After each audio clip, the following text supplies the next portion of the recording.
afternoon all, or rather morning all. Welcome to Ice Station Zebra, and look, there it is. There it is. We finally got it here. The feeling was momentous, but I just want to say something that I noticed when I was actually doing the voiceover, is there is something maybe wrong with large ship collision mechanics. And I'll tell you why, because we actually hit the ground pretty hard, and I thought we were going to lose most of the front when we did.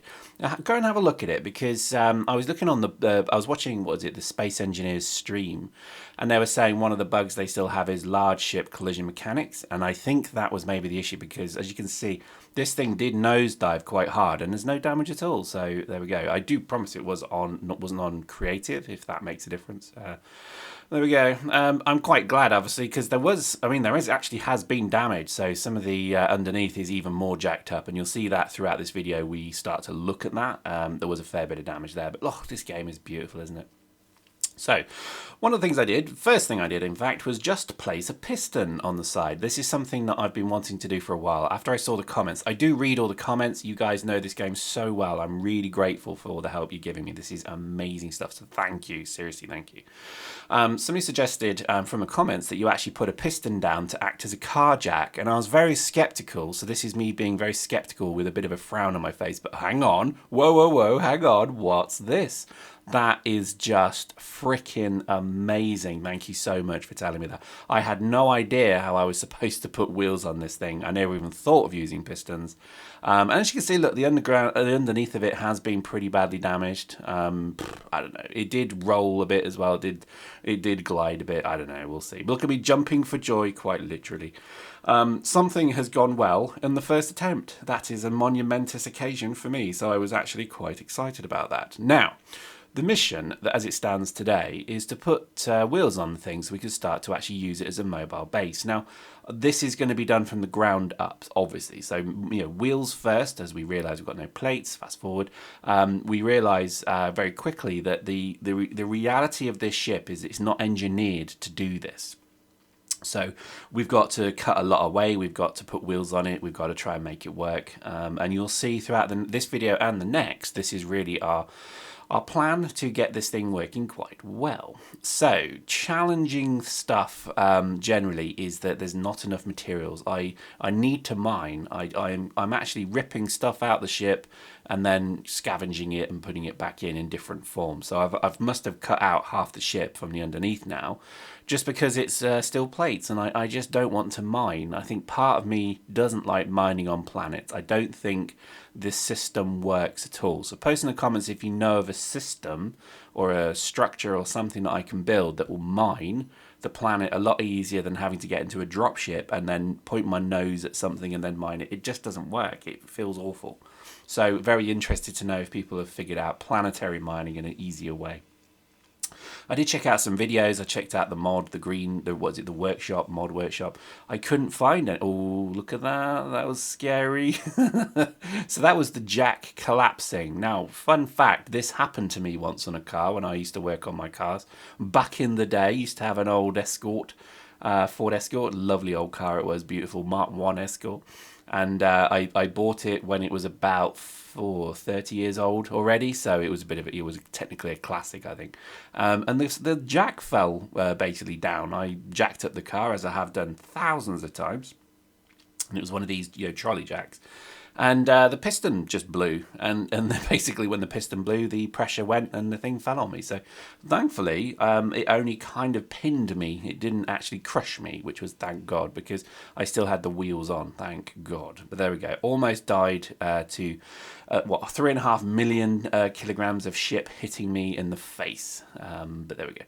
I must admit that this underneath piece is going to need a bit of work. Probably going to have to take these hydrogen engines off as well, I think.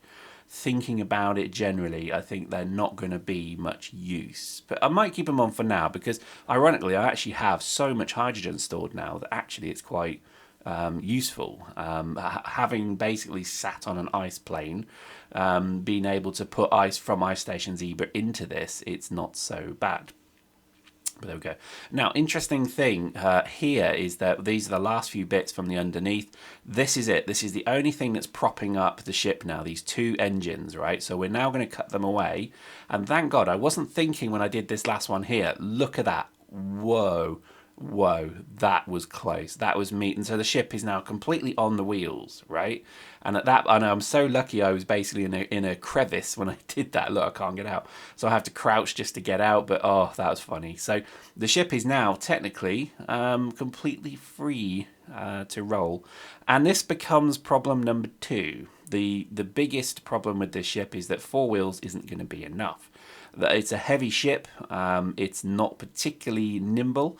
But having said that, it is now technically on its wheels, and we can now start to do stuff with it.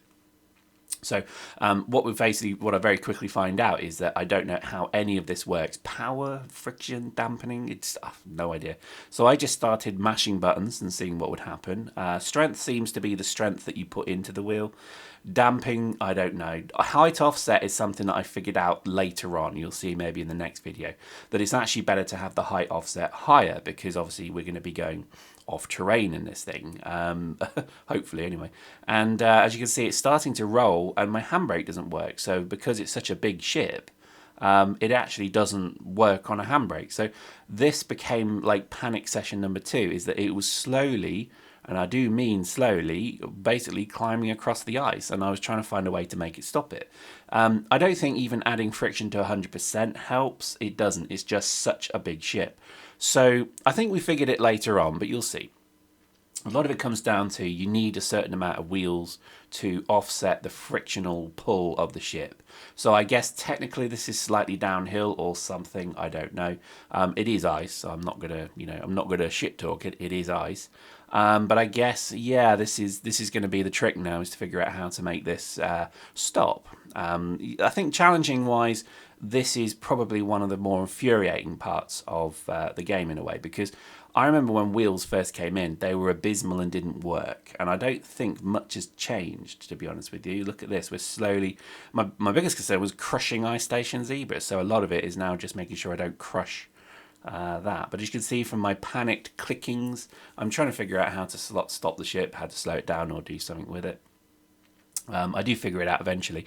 If you start steering, that helps. If you actually just put left lock or right lock on, that helps a massive amount, and I think that is definitely worth a go. But to be honest, I think this is achievement. For me, this is a big achievement, that already we've flown it here, we managed to, okay, we probably landed it using an exploit and bug or whatever, but hey, you know, at the end of the day, I didn't have to grind and repair shit as much as I thought I would, so I'm happy about that.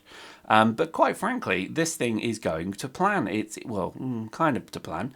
Because look, with our Ice Station Zebra, okay, we're passing it because we can't stop. But for me, that's quite an achievement. And I feel that we've almost kind of got our little carrier, land carrier, ready to be retrofit. Once we manage to get it to Ice Station Zebra, that's the plan, really. So, yeah. I think the biggest thing I've noticed about this game is planetary mechanics are pretty harsh. So gravity is obviously a massive problem, as you've seen. I think the simple fact that you can't get resources terribly easily is beginning to be a problem now. I've got a lot of refinery action that's just not happening because I haven't got the ability to mine terribly easily. The amount of times I've lost dropships to building, or rather mining, and trying, building a ship with something on the front, trying to mine with it, and then it just going wrong. It basically crashes. So it doesn't feel right. I think at the moment it just doesn't feel right. I think we're going to have to look at it. I had a thought about this, and I guess let's test the audience here. If I build an atmospheric dropship that's designed to hover, so it's a hovercraft effectively. If I put one hydrogen thruster down, so basically that hydrogen thruster just keeps it in the air, and then I use atmospheric thrusters to do forward, back, left, right, and down, that would work, right? That would surely work. So I think I might have to give that a go. Maybe it's just like a mining gantry. In fact, that's a good idea. Just as I'm thinking it now, a mining gantry that works on that premise, and then you just literally sit it over a resource pool, and then it just literally mines down. But how would you mine down? maybe it just, I mean, I've always thought that having pistons extend, or rather miners on the end of pistons extend, doesn't work, but maybe it's worth giving that a go again. I don't know. I'm really not sure. Robotic arms, all of this, I'm sure there's a million and one ways to do this, but we're going to have to basically experiment, because I think the biggest issue we have now is mining. So, you know, now we've got the ship in position, more or less. We need to fix its wheels. That'll probably be what we do in the next video. Then after that, I think we're going to have to build a mining rig of some kind. And I just think something that can hover and then settle probably makes a lot of sense. Look at that, the ship's already rolling. I can't really stop it. There's not a lot I can do. I was at this point just quite content to let it roll into the side and see if it comes to a natural halt.